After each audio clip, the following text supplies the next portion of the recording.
heteroseksual kan pasti bakal nikah. Dan gak semua orang nikah itu bisa berhasil. Pasti juga ada yang cerai.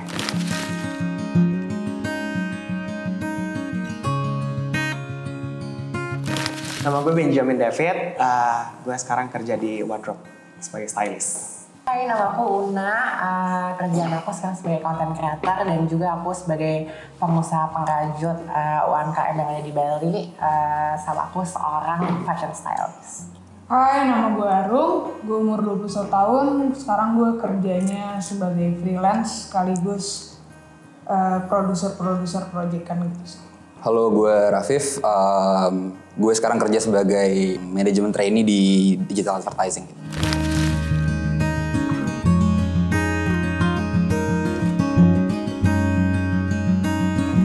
Kalau gue sendiri, gue straight dari lahir sampai sekarang. Kalau gue belok, gue cewek dan gue juga.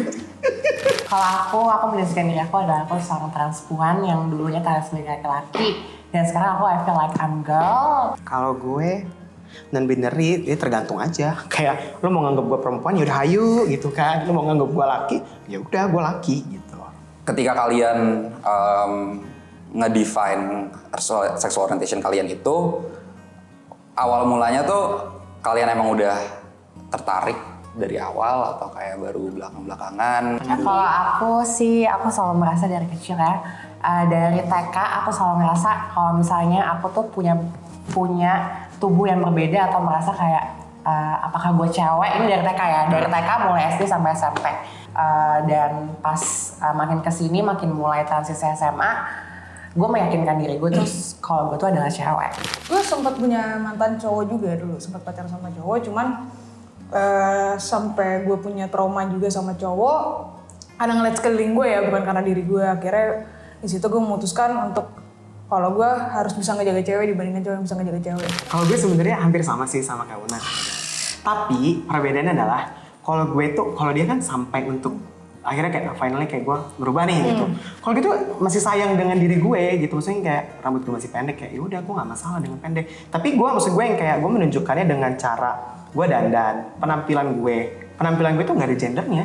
Gue mau nanya sama lo sih. Tadi kan lo bilang dorongannya karena lo ada trauma sama laki-laki, terus lo pengen melindungi perempuan gitu, lebih dari laki-laki melindungi perempuan. Berarti dorongan lo itu awalnya berarti apakah bukan karena lo emang suka sama perempuan? Enggak sih, kalau gue emang dari kecil juga gue sebenarnya gayanya udah tomboy. Yang lain kalau Una sukanya mainnya bekel, gue sukanya main bola, kebalik.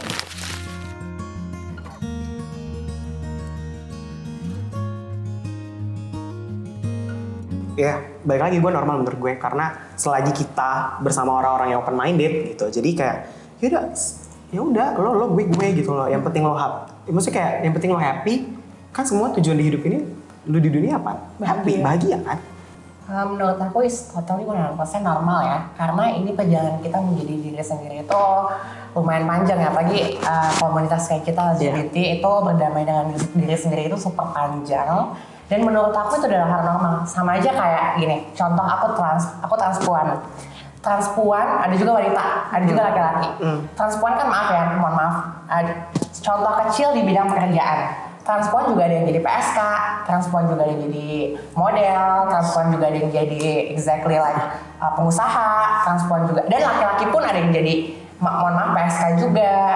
Dan menurut aku, dan ada juga laki-laki jadi pengusaha, perempuan pun juga kayak gitu, dan semua all the gender juga ada yang kayak gitu. Dan menurut aku itu hal normal karena LGBT juga manusia dan pantas dimanusiakan menurut aku. Kalau menurut gue sih sebenarnya normal ya, karena kan everyone deserves to be happy. Cuman bentuk happy-nya doang yang beda-beda.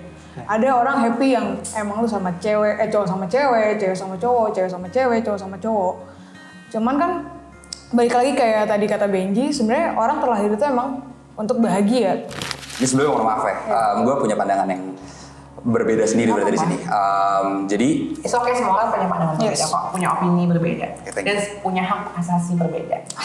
Itu hak lo. Hashtag Una. ini yang fundamental dulu apa yang gue percayai. Kalau itu menyimpang, nggak normal. Terlepas dari kemudian, ini dari dulu ini gue pribadi ya, gue nggak mewakili masyarakat ataupun orang-orang straight, gue nggak mewakili mereka. Ini gue pribadi, menurut gue itu nggak normal. Kalau gue pribadi, jujur pertama yang paling utama itu karena agama. Oke. Itu gue paling pertama yang diajarkan kepada gue sejak lahir melalui agama Islam, gue Muslim gitu kan. Itu perilaku laki-laki yang menyerupai perempuan atau perempuan menyukai laki-laki, laki-laki yang menyukai laki-laki, perempuan yang menyukai perempuan, itu adalah sesuatu yang salah gitu loh. Itu ada di kitab juga, dan gue mempelajari itu dan gue menghidupi itu. Tapi gue sendiri seumur hidup gue nggak pernah sekalipun mendiskriminasi LGBT atau orang-orang yang memiliki orientasi seksual yang menurut gue menyimpang. Gue nggak pernah, dan gue nggak pernah sekalipun ngebully. Dan gue bahkan juga sama teman-teman gue yang gay, gue tidur sekasur juga gak masalah gitu. Gue speak tidur sekasur, main bareng gitu, gue gak pernah takut. Gue gak pernah ada masalah sama itu. Keren sih.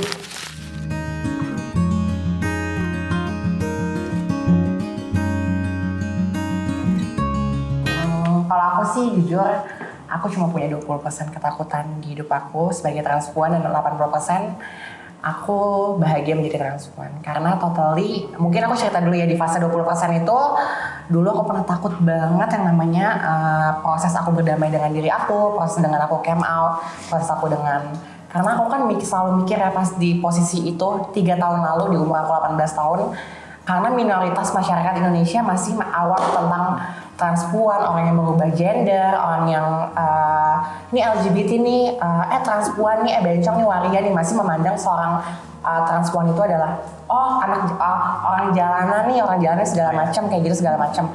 Kalau gue sih sejauh ini takut gue pas mau came out doang sih, karena takut came outnya kalau ke keluarga inti sih gue nggak terlalu takut ya, karena kan ya gue udah tau lah sifat nyokap gue gimana, kakak gue gimana. Gue lebih takut pas gue came out ke keluarga besar gue, takut mereka nggak terima, takut gue dijudge atau segala macem. Ternyata pas gue came out ke mereka, ternyata mereka sesupport itu sama gue, dan mereka sopan-minded itu, jadi nggak ada yang ngejudge gue. Ketakutan gue salah satu yang tadi dikasih tahu, perubahan gaya gue gitu. Karena dari kecil gue sumpah ya, gue masih maksudnya bentuknya kan laki ya. Yeah. Gue tuh suka banget pakai kaos kutang yang kayak tank top. Terus pakai celana pendek yang hot pants, bener-bener hot pants banget gitu. Sedangkan gue hitam banget kan. Terus kayak dari situ gue udah mulai ngerti apa yang gue mau segala macam, itu udah dijudge sama keluarga, maksudnya keluarga besar gitu kan, nyokap gue sih enggak. Jadi yang kayak itu ketakutan gue. Dan akhirnya gue bisa jadi sekarang, gue udah mulai dandan, gue udah mulai laki mana sih yang beralis gitu kan, maksudnya kalau kata orang gitu kan gitu. Ya gue mulai beralis, gue mulai pakai tas yang sesuka hati gue mau pakai apapun itu gitu. Dan ketakutan gue itu ketika gue kuliah sebenarnya sih, ketakutan gue itu gue takut di kampus. Namanya kan gue salah satu kampus yang agak serem ya gitu. Jadi gue takut kayak gitu. Ternyata primadona. Ada 3 jenis deh ketakutannya deh. Yang buat gue pribadi, gue gak ada ketakutan sama sekali sih.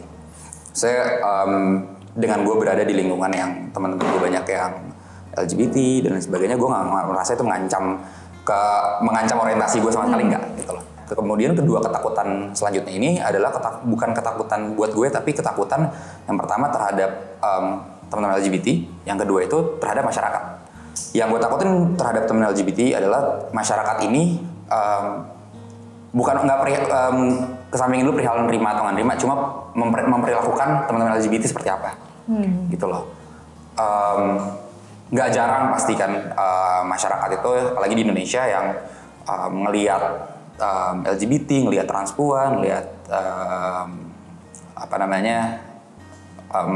manusia yang tidak berperilaku sesuai standarnya mereka, itu terus kemudian dijudge, dihina, bahkan ada lagi lebih parah, diskriminasi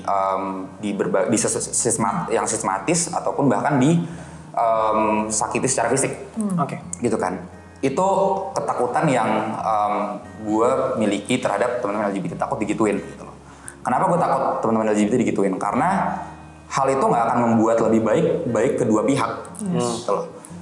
Pertama buat masyarakat nggak akan jadi lebih baik dengan lo ngehujat, nge-abuse teman-teman LGBT.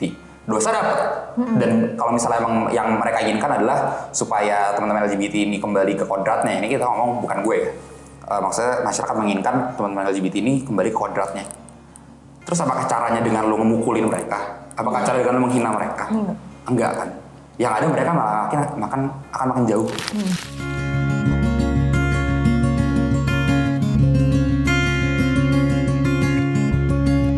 Sepakat. Kalau Kalau gue sih nggak sepakat, totally nggak sepakat.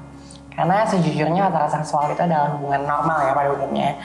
Heteroseksual kan pasti bakal nikah, dan nggak semua orang nikah itu bisa berhasil. Pasti juga ada yang cerai. Kalau pendapat gue sih, mungkin 80%. Kasian banget lu. Karena lanjut nih. Lo kurang Sabar cepet ya. nyawanya. Kalau buat gue sih 80% mungkin sempurna menurut gue. Ya 20% langsung ketahuan borok-boroknya kali ya. Kalau buat gue. 80% juga belum tentu kalau ya dia sesempurna itu sebenarnya. Cuman kan ya casingnya sempurna, dalam kita nggak ada yang tahu. Ya sama kayak tadi yang Benny sama Ronaldo ngomong, sebenarnya kalau masalah hubungan yang sempurna itu kan balik lagi ke pribadi masing-masing. Apakah lu bisa struggle dua-duanya atau enggak? Ada orang yang awalnya merasa sempurna, tahu-tahu dia akhirnya bisa sampai depresi, bahkan sampai bunuh diri karena dia ngerasa gagal dalam hubungannya mereka kan. Gue memisahkan dulu nih perihal pernikahan sama sexual orientation. Ya. Karena kalau misalnya kita ngomong nikah, kayak ada yang baru pacaran sebulan nikah, Iya. lanjut, ada yang pacaran 10 tahun udahan, ada yang heteroseksual lanjut, ada yang homoseksual lanjut gitu loh. Jadi gue memisahkan itu. Cuma pendapat gue kenapa sempurna, balik lagi gue tarikannya ke agama lagi. Laki-laki diciptakan pasang-pasangan dengan perempuan. Kemudian dalam Islam ada anjuran untuk lo memperbanyak umat lo. Oh, iya. Kan, memperbanyak umat berarti apa? Lo menikah dan kemudian mempunyai anak. Iya, turunan. Di situ sih gue tarikannya ke situ. Wallahu alam. Cuma itu yang gue percaya. Lu mau belok, lu mau menyimpang itu pilihan lu. Tapi kalau Tuhan udah ngomong, lu bercita-cita nih, gue mau nikah sama cewek gitu. Tapi Tuhan ngomong, enggak, lu harus nikah sama cowok. Mau apa? Kalau Tuhan udah ngomong, mau diapain? Itu jalan hidup sih. Mujizat kan? Iya benar. Balik lagi gitu.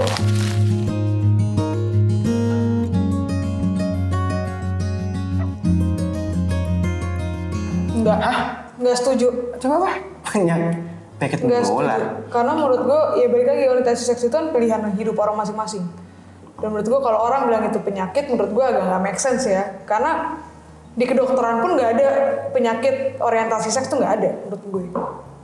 Kayak kakak-kakak tadi nanya, dia bilang dia tidur sama gay, dia tidur cipika-cipiki sama gay. Dia bukti nggak nular sampai sekarang, dia masih straight. Straight nggak sih? Oh, Gitu. Kalau gue tuh bundaran muter. Itu bukti tidak menular udah ada di sini ya. Iya, tuh jadi kita nggak setuju. Dan di kedokteran nggak ada yang Ya, berarti kalau penyakit ada obatnya dong. Obatnya apa coba? Kalau dibilang penyakit masih kurang riset deh gitu loh. Perihal itu. Kalau misalnya emang ada yang mau riset silahkan gitu sampai benar-benar ada konklusinya itu adalah penyakit. Iya. Gitu kan. Kalau misalnya belum ada kita nggak bisa bilang penyakit. Kalau misalnya dibilang menular bisa, bukan berarti pasti ya, bisa. Kayak yang tadi dibilang ada faktor misalnya dari lahir, ada orang yang dari lahir, ada juga yang faktor lingkungan. Iya. Gitu loh. Kalau misalnya ya ada orang-orang kayak gue yang emang lingkungan gue banyak yang non LGBT, cuma gue nggak tertular gitu.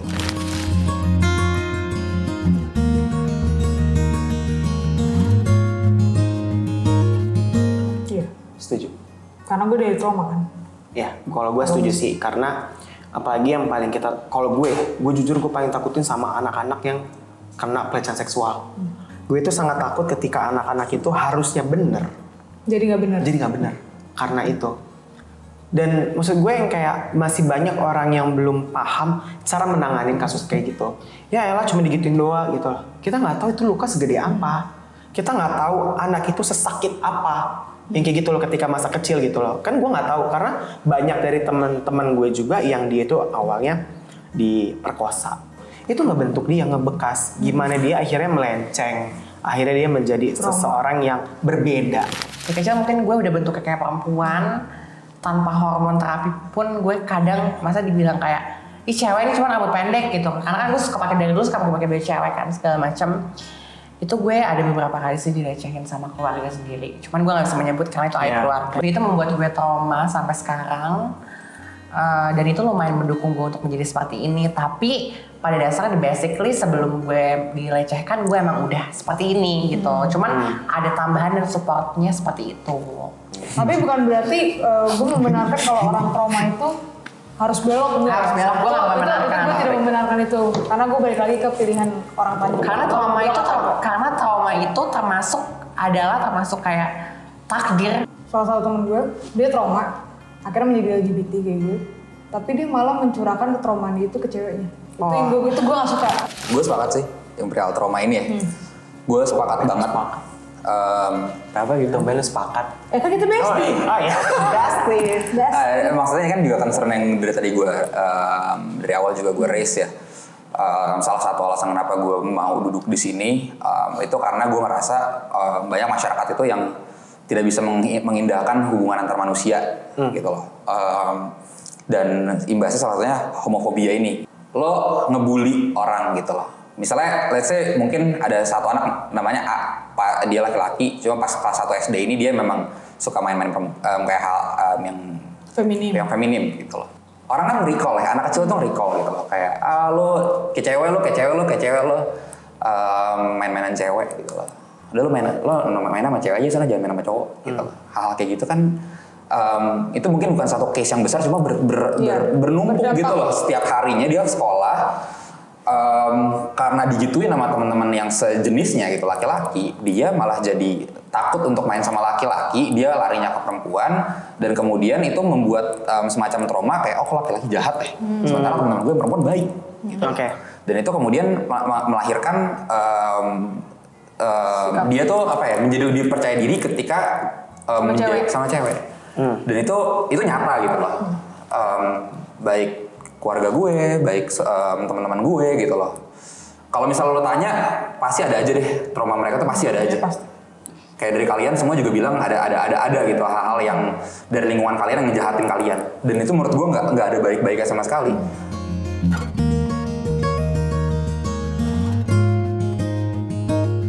Terima kasih sudah menonton video kami. Jangan lupa untuk share, komen, dan like video ini. Dan jangan lupa untuk nyalakan notifikasi agar dapat informasi terbaru dari Menjadi Manusia. Jangan lupa subscribe.